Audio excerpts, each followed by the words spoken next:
आज हम देखने वाले हैं भारत की ऐसी बेटी की कहानी जो कि पाकिस्तान में फंस गई थी। पाकिस्तान में उसके साथ बहुत ज्यादा जुल्म किए गए। वह पाकिस्तान कैसे पहुंची? क्या भारत की बेटी वापस पाकिस्तान से बचकर भारत आ पाएगी? जानने के लिए बने रहे कहानी में। हे दोस्तों, स्वागत है आपके अपने चैनल पर। आज हम 2025 में रिलीज हुई फिल्म डिप्लोमेट का पूरा एक्सप्लेनेशन करने जा रहे हैं। बिना समय गवाए सीधे कहानी पर आते हैं। फिल्म की शुरुआत पाकिस्तान के एक खतरनाक इलाके से होती है, जहां एक आदमी छोटे बच्चे को गन चलाने की ट्रेनिंग दे रहा होता है। इसी बीच कहानी में उज्मा नाम की लड़की की एंट्री होती है, जो दो आदमियों के साथ पाकिस्तान में स्थित भारतीय एम्बेसी की ओर बढ़ रही होती है। रास्ते में उज्मा डरी हुई नजर आती है। उसके साथ मौजूद कादिर का आदमी उससे कहता है कि उसे एम्बेसी में जो काम है उसे जल्दी खत्म करना चाहिए। जब वे एम्बेसी पहुंचते हैं तो वहां उनकी सिक्योरिटी चेकिंग होती है। इसके बाद कादिर और उसका दोस्त स्मोकिंग करने के लिए बाहर चले जाते हैं। यही मौका देखकर उज्मा एम्बेसी के एक अधिकारी आयुष के पास भागकर जाती है और घबराहट में बताती है कि वह एक भारतीय नागरिक है और उसे जबरदस्ती पाकिस्तान लाया गया है। वह मदद की गुहार लगाती है और कहती है कि अगर वे लोग उसे पकड़ लेते हैं तो वह बच नहीं पाएगी। आयुष पहले तो उलझन में पड़ जाता है, लेकिन जब उज्मा अपना पासपोर्ट दिखाती है तो उसे यकीन हो जाता है कि वह सच बोल रही है। इसके बाद वह उसे गेट नंबर 6 से अंदर जाने के लिए कहता है और तुरंत गेट खोल देता है। उज्मा जैसे ही अंदर जाती है, गेट लॉक हो जाता है। भारतीय एम्बेसी में हलचल। एम्बेसी के अंदर सभी लोग चौंक जाते हैं और उज्मा से पूछते हैं कि वह कौन है और यहाँ कैसे आए। उज्मा बताती है कि उसे जबरदस्ती पाकिस्तान लाया गया और वह हर हाल में भारत लौटना चाहती है। लेकिन एम्बेसी के अधिकारी उसकी बातों पर तुरंत भरोसा नहीं करते और इस मामले को भारतीय डिप्लोमेट जेपी तक पहुंचाते हैं। जेपी जब उज्मा से सवाल करता है तो वह बताती है कि वह वाघा बॉर्डर के जरिए पाकिस्तान आई थी, लेकिन उसे यह याद नहीं कि वह वहां से बुन्नेर तक कैसे पहुंची। जेपी को उसकी कहानी पर संदेह होता है। तभी एक महिला अधिकारी उज्मा की बॉडी चेक करती है और देखती है कि उसके शरीर पर गहरे चोट के निशान हैं। इससे साफ होता है कि उज्मा को बहुत ज्यादा प्रताड़ित किया गया है। अब उज्मा रो रोकर एम्बेसी के अधिकारियों से प्रार्थना करती है कि उसे बाहर मत भेजा जाए, वरना कादिर उसे मार डालेगा। मामला मीडिया तक पहुंचता है। बाहर कादिर जबरदस्त हंगामा करता है क्योंकि उसे उज्मा से मिलने नहीं दिया जा रहा था। इसके बाद वह पुलिस स्टेशन जाकर शिकायत दर्ज कराता है कि भारतीय एम्बेसी ने उसकी पत्नी को जबरदस्ती बंधक बना लिया है। ये खबर तेजी से मीडिया में फैल जाती है और पाकिस्तान में हर जगह यही चर्चा होती है कि भारत ने एक महिला को गैरकानूनी रूप से एम्बेसी में बंद कर रखा है। इसी दौरान जेपी को सुषमा जी का फोन आता है, जो भारतीय सरकार का प्रतिनिधित्व कर रही होती है। जेपी उन्हें पूरी स्थिति बताता है और कहता है कि उज्मा का पासपोर्ट असली है और उसके शरीर पर जो जख्म है वे इस बात की गवाही देते हैं कि उसे टॉर्चर किया गया है।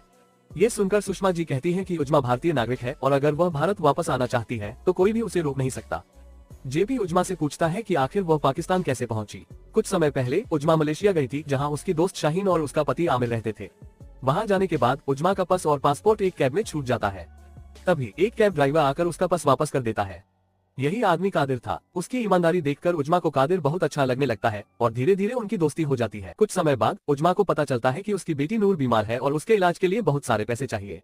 इसी दौरान कादिर उसे कहता है कि पाकिस्तान में इलाज सस्ता है और वहाँ नूर जल्दी ठीक हो जाएगी।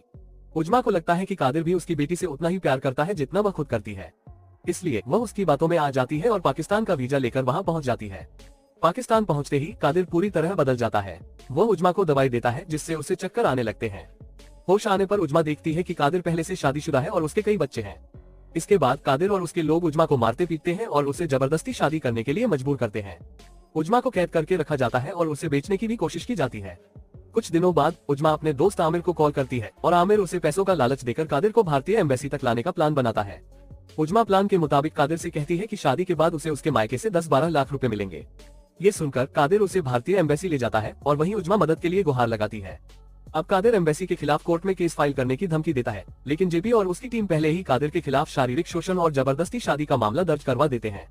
कोर्ट में जज उज्मा से खुद पेश होने के लिए कहता है, लेकिन उज्मा कादिर का सामना नहीं करना चाहती। जेपी उसे सुरक्षा देने का वादा करता है और उसे एक सीक्रेट कार में बिठाकर कोर्ट ले जाता है, जबकि दूसरी कार में उसकी तरह दिखने वाली लड़की होती है ताकि कादिर और उसके लोग गुमराह हो जाएं। कोर्ट में उज्मा अपनी पूरी आपबीती बताती है। जज इस मामले को इंसानियत से जोड़कर देखता है और कहता है कि कोई भी महिला इस तरह कैद नहीं की जा सकती। अंततः कोर्ट का फैसला आता है कि उज्मा को भारत लौटने की पूरी इजाजत दी जाए। कोर्ट से इजाजत मिलने के बाद भी उज्मा का घर जाना आसान नहीं था, क्योंकि कादिर और उसके आदमी उसके पीछे पड़े थे। वह नहीं चाहते थे कि वह भारत लौटे। जेपी ने प्लान बनाया कि वह सुबह की जगह अभी ही निकल पड़ेंगे ताकि वह आसानी से कादिर और उसके आदमियों से बचकर बॉर्डर तक पहुंच जाए। तो वह निकल पड़ते हैं, परंतु उनके जाने की खबर कादिर को पता चल जाती है तो वह भी उनके पीछे निकल पड़ते हैं।